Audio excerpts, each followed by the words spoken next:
নমস্কার বন্ধুরা, আজ আমি আবারও চলে এসেছি আপনাদের সামনে আরও একটি নতুন রেসিপি নিয়ে। তো আজকে বুঝতেই পারছেন আমি কি বানাবো। তো গরম তো পড়েই গেল, তো চলুন আজ আমি বানাই ক্ষীর দই। তো চলুন দেখি কিভাবে বানানো যায় এই রেসিপিটি। দেখুন আমি গ্যাসের উপরে কড়াই বসিয়ে দিয়েছি। কড়াইয়ের মধ্যে আমি দিয়ে দিচ্ছি দুধ। এখানে আমার প্রায় 750 ml মতন দুধ রয়েছে, 750 বেশিই হবে। অ্যাকচুয়ালি আমি 1 কিলো দুধই জাল করেছিলাম, তো আমার বড় ছেলেকে একটু দিয়েছিলাম যার জন্য একটু কম হয়ে গেছে। তো দেখুন এবার আমি দুধটা ফুটতে সময় দেবো। তো দুধটা ফুটে উঠুক। তো দেখুন আমার দুধটা ফুটে গেছে। এবার দুধটাকে আমি জাল করে করে একটু ঘন করে নেব। এটাকে আমায় ক্ষীর করতে হবে, তবে আমার ক্ষীর আলাদা করে করা আছে। তো দেখুন এখানে আমার আলাদা করে ক্ষীর ভিজে করা ছিল, তো এই ক্ষীরটাই আমি দুধের সঙ্গে মিশিয়ে দেবো। আমার যেহেতু ক্ষীর ঘরে করা ছিল ওই জন্য আমি দুধটা কম ব্যবহার করলাম, কিন্তু আপনারা শুধু দুধের করলে এখানে দুধের পরিমাণ কিন্তু বেশি লাগবে। তো দেখুন আমার ক্ষীরগুলো সব দেওয়া হয়ে গেছে। এবার ক্ষীরগুলো যতক্ষণ না মেল্ট হচ্ছে ততক্ষণ আমায় জাল করতে হবে। তো দেখুন এখানে আমি নিয়ে নিয়েছি চিনি পরিমাণ মতন। আপনারা আপনাদের পরিমাণ বুঝে মিষ্টিটা দেবেন, তবে ক্ষীর দই খুব টক হয় না, একটু মিষ্টি ভাব বেশি হয়। তো দেখুন আমার এটা অলরেডি হয়ে গেছে, সব মেল্ট হয়ে গেছে। আর দেখুন কি সুন্দর হয়েছে ক্ষীরটা। তবে ভেতরে একটু একটু ছোটো ছোটো লাম্পস আছে, তো এগুলো অসুবিধা নেই। আমি যখন এটা ফেটিয়ে নেব দইয়ের সাহায্যে তখন এগুলো ভেঙে যাবে, মানে টক দই দিয়ে যখন আমি ফেটাবো তখন এটা ভেঙে যাবে। তো এবার আমি এটা একটা পাত্রের মধ্যে ঢেলে নেব। তো যে হাঁড়িতে আমার দুধ ছিল সেই হাঁড়ির মধ্যে আমি ঢেলে নিলাম, অন্য পাত্র করলাম না। তো এবার আমি এটা একটু ঠান্ডা হতে সময় দেবো। তো এদিকে আমি গ্যাস ধরিয়ে দেখুন জল বসিয়ে দিয়েছি কড়াইতে। তো জলটা আমি ফুটতে সময় দেবো। তো এখানে আমি একটা ঢাকনা দিয়ে দিলাম, জলটা ফুটতে থাকুক, ততক্ষণ আমি নেক্সট প্রসেসগুলো করে নিই। তো দেখুন আমি অলরেডি হাঁড়িটার ঢাকনা খুলে নিয়েছি, একটা আঙুল দিয়ে দেখে নিচ্ছি কতটা গরম আছে। তো দই বসাতে গেলে দেখবেন আঙুলটা যাতে ডিপ করা যায়, হাতে একটু গরম লাগবে কিন্তু আঙুলটা ডিপ করা যায় সেইভাবেই গরম ভাবটা রাখতে হবে। তো এখানে আমি নিয়ে নিয়েছি যতটা চিনি নিয়েছিলাম অতটাই আমি টক দই নিয়ে নিয়েছি।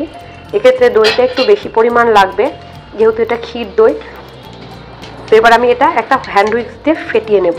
তো দেখুন আমার ফেটানোটা অলমোস্ট ডান। আমি একটা হাতা দিয়ে দেখিয়ে দিচ্ছি কেমন হয়েছে। তো দেখুন এরকম হয়েছে। তবে একটা কথা বলে রাখি, এই ক্ষীর দইটা করতে গেলে কিন্তু অনেকটাই ধৈর্যের পরীক্ষা দিতে হবে, কারণ এতে অনেকটাই সময় লাগে। তো দেখুন এবার আমি এটা একটা ঢাকনা দিয়ে ঢেকে দিলাম। আর এদিকেও আমার জলটা গরম হয়ে গেছে, আমি দেখে নেব অলরেডি ফুটতে লেগেছে। এবার আমি এর মধ্যে একটা স্ট্যান্ড দিয়ে দেবো। এবার আমি এর মধ্যে হাঁড়িটা বসিয়ে দিলাম। তবে মনে হচ্ছে আমার এটা ওপর থেকে ঢাকা যাবে না, আমি পাত্রটা চেঞ্জ করে নিই। তো দেখুন আমি পাত্রটা চেঞ্জ করে নিয়েছি, আমি একটা সসপ্যানের মধ্যে হাঁড়িটা বসিয়ে দিয়েছি। এবার আমার ঢাকাটা সুবিধা হবে। তো এবার ওপর থেকে আমি একটা ঢাকনা দিয়ে দিলাম।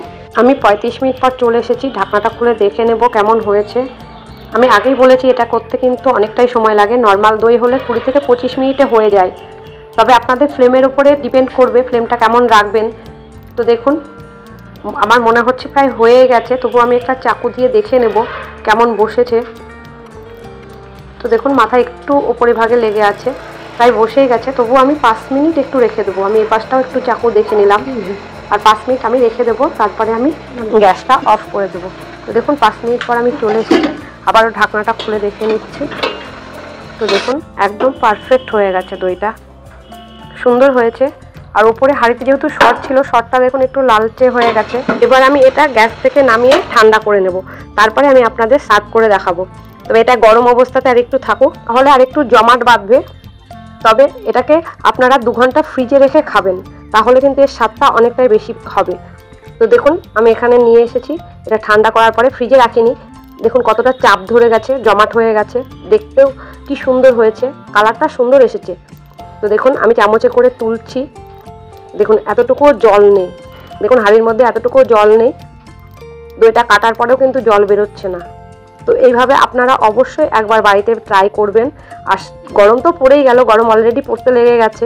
আর এই গরমে এরকম ক্ষীরের দই পেলে আর কি চাই, দুপুরে খাবারের পরে একটু দই হলে আর কোনো কিছুরই দরকার পড়ে না। তো ভিডিওটা এতক্ষণ দেখার জন্য অনেক ধন্যবাদ। ভিডিওটাকে অনেক অনেক করে লাইক করুন, শেয়ার করুন, আর এই চ্যানেলটিকে সাবস্ক্রাইব করে রাখুন, যাতে আগামী ভিডিওগুলো আপনারা খুব সহজে আর তাড়াতাড়ি পেয়ে যান। আমি আপনাদের কাছে আবারও রিকোয়েস্ট রাখছি, আপনারা এই রেসিপিটা অন্তত বাড়িতে একবার বানান আর পরিবারের সকলে মিলে খান।